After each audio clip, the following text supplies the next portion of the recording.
அஸ்ஸலாமு அலைக்கும். இன்றைக்கி நம்ம என்ன செய்ய போகிறதுன்னா வெள்ளைக்குருமா செய்ய போகிறோம்.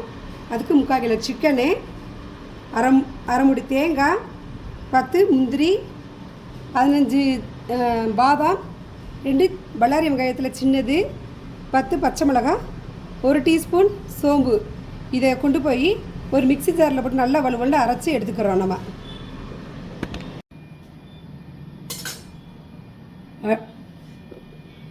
அடுப்பை பற்ற வச்சு குக்கரை வச்சு அடுப்பில் வச்சு 2 ஸ்பூன் நெய் 2 ஸ்பூன் நெய் ஊற்றி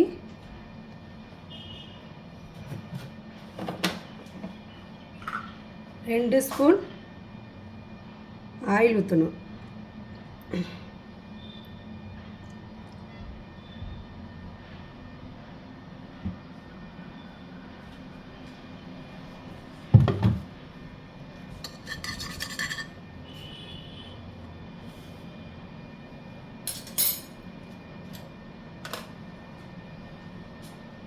குக்கர் சூடு ஏறினோடனே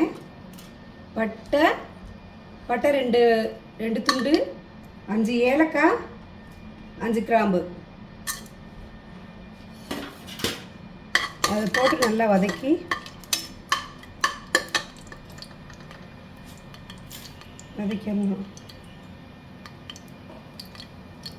அப்புறம் பல்லாரி வெங்காயம், ஒரு 5 பல்லாரி வெங்காயம் அதை நைஸாக நறுக்கி வச்சதை போட்டு அந்த எண்ணெயில் போட்டு நல்லா வதக்கிடணும்.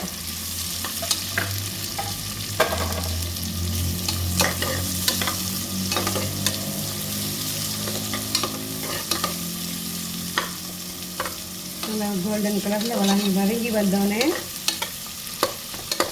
வதங்குறதுக்கு கொஞ்சம் கல்லுப்பு சேர்க்கணும். கல்லுப்பு கொஞ்சமாக சேர்த்துக்கணும்.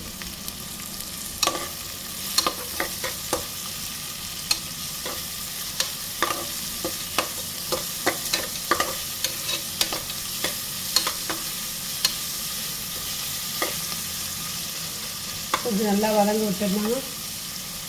மீடியம் சைஸ் ஒரு தக்காளி, 4 பச்சை மிளகாய் இதோடு சேர்த்து நறுக்கி எடுத்து வச்சுக்கிறணும்.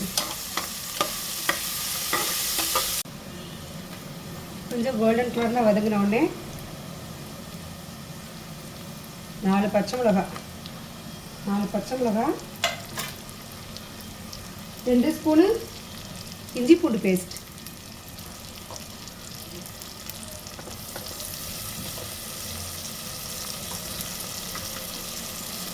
இதை நல்லா இந்த எண்ணெயில் வெங்காயம் பச்சை மிளகாய் எல்லாத்தையும் நல்லா வதங்க விடணும். நல்லா வதங்கி வந்தோடனே இந்த பச்சை வாசனை போகிற வரையும் விடணும். இஞ்சி பூண்டு பேஸ்ட் நல்லா வதங்கிருச்சு. ஒரு மீடியம் சைஸ் தக்காளி,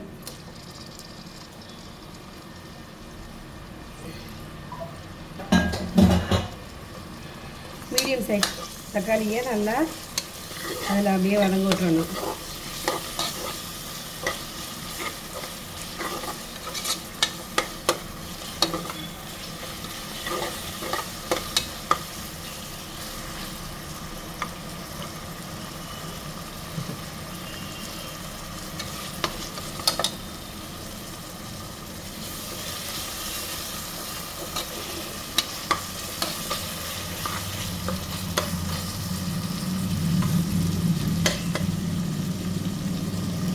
நல்லா வதங்கி வந்துருச்சு, தக்காளியும் வதங்கி வந்துருச்சு. 2.5 ஸ்பூன் மல்லிப்பொடி, 1 ஸ்பூன் ஜீரகத்தூள், 1 ஸ்பூன் மிளகுத்தூள் இதை நல்லா வதக்கி விட்டு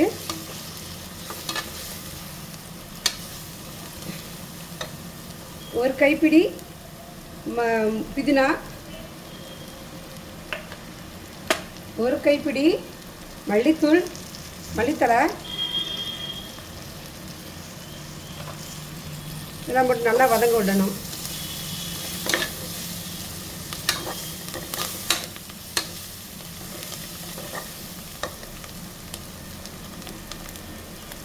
நம்ம க்ளீன் பண்ணி வச்ச சிக்கனை இதை எடுத்து போட்டு நல்லா வதங்க விடணும்.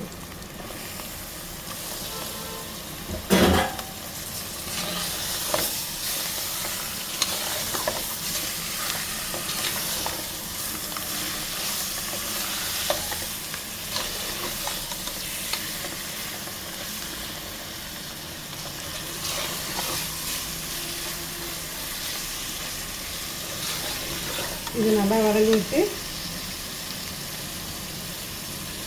ஒரு 100 தயிர் அதில் ஊற்றி நல்லா மிக்ஸ் பண்ணும்.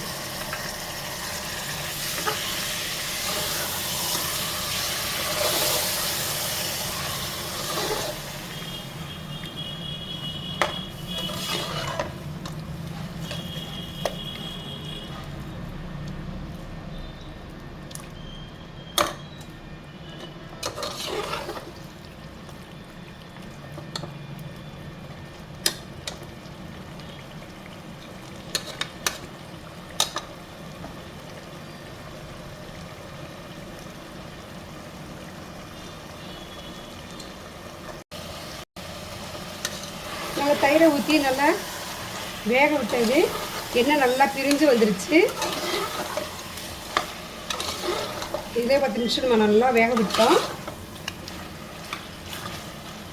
நல்லா வெந்ததுக்கு பின்னாடி நம்ம முதல்ல அரைச்சி வச்சுருந்தோம்ல தேங்காய், முந்திரி, பச்சை மிளகாய், பாதாம் இதை அரைச்சி வச்ச பேஸ்ட்டை, வலுவல்னு அரைச்சி வச்ச பேஸ்ட்டை நம்ம குக்கரில் இறக்கணும். ஃபைன் பேஸ்ட்டை நம்ம நல்லா அரைச்சி வச்ச பேஸ்ட்டை இதில் இறக்கி நல்லா மிக்ஸ் பண்ணுறோம்.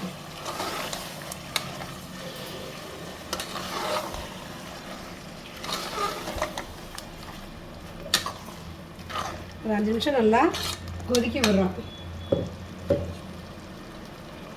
அது மிக்சியில் மிச்சம் இருக்க இதில் ஒரு டம்ளர் தண்ணி ஊற்றி அலசி ஊற்றுறோம்.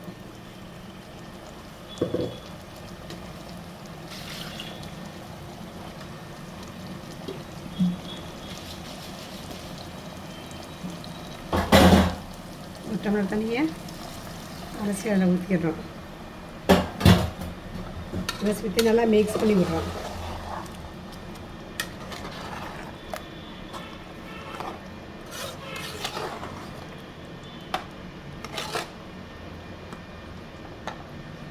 நல்லா மிக்ஸ் பண்ணி ஒரு 10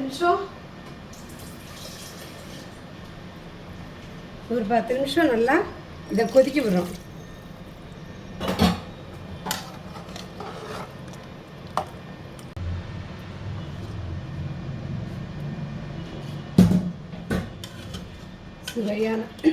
சுவையான வெள்ளைக்குருமா ரெடி. இதில் கொஞ்சமாக ஃபைனலாக கொத்தமல்லி இலையை தூவி இறக்கிடலாம். இதுக்கு சப்பாத்தி, நெய் சாதம், பரோட்டா, வெள்ளைக்குருமா ரெடி. இந்த குருமா சப்பாத்தி, பரோட்டா, இடியாப்பம், தோசை இதற்கு நம்ம தொட்டு சாப்பிட்டா ரொம்ப டேஸ்ட்டாக இருக்கும். சமைச்சு சாப்பிட்டு பாருங்கள்.